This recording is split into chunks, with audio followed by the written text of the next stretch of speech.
बहुत प्राचीन समय की बात है। एक बार सृष्टि में ये सवाल उठ गया कि सबसे बड़ा देवता कौन है। एक तरफ थे भगवान ब्रह्मा, सृष्टि के रचयिता।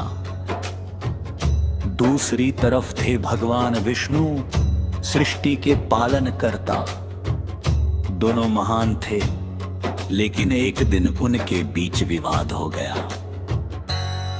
ब्रह्मा जी बोले, मैं सबसे बड़ा हूँ, क्योंकि मैंने इस संसार की रचना की है। विष्णु जी बोले, लेकिन मैं इस सृष्टि को संभालता हूँ, इसलिए मैं बड़ा हूँ।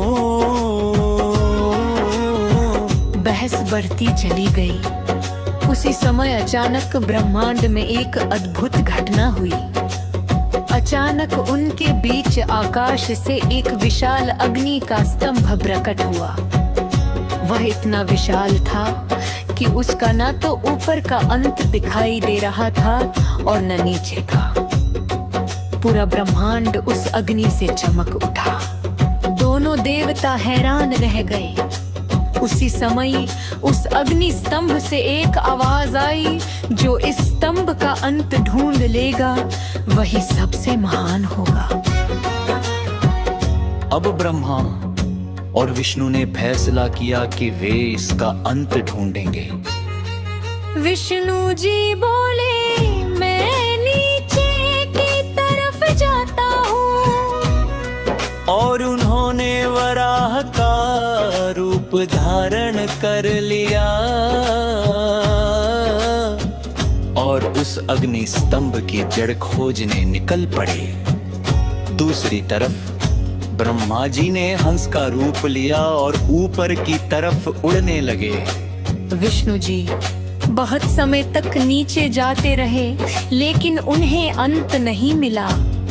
आखिरकार वे थक गए और वापस लौट आए। उन्होंने कहा, मैं इसका अंत नहीं ढूंढ पाया, लेकिन ब्रह्मा जी ऊपर जाते रहे, उन्हें भी अंत नहीं मिला। तभी उन्हें एक केतकी का फूल गिरता हुआ दिखाई दिया। ब्रह्मा जी ने उससे पूछा, तुम कहाँ से आ रहे हो? फूल बोला, मैं इस अग्नि स्तंभ के बहुत ऊपर से गिर रहा हूँ। तभी ब्रह्मा जी के मन में एक विचार आया। उन्होंने उस फूल से कहा, तुम मेरे साथ चलो और गवाही देना कि मैं इस स्तंभ के अंत तक पहुंच गया था। फूल मान गया। दोनों वापस नीचे आ गए।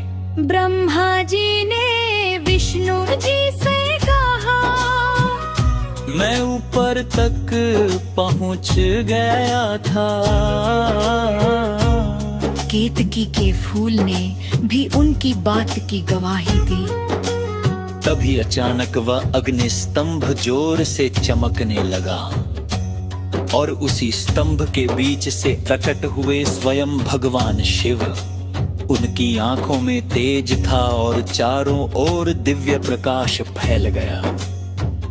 भगवान विष्णु तुरंत समझ गए और उन्होंने शिव जी को प्रणाम किया।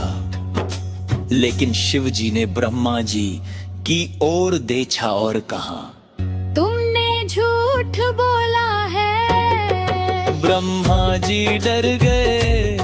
तभी शिव जी बोले, इसलिए पृथ्वी पर तुम्हारी पूजा बहुत कम होगी। फिर शिव जी ने केतकी के फूल से कहा, आज से तुम मेरी पूजा में स्वीकार नहीं किए जाओगे।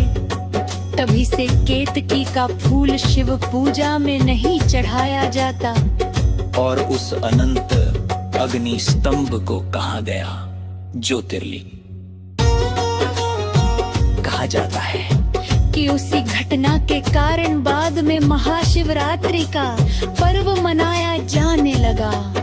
उस दिन देवताओं को ये समझा गया कि भगवान शिव का ना कोई आरंभ है और न कोई अंत।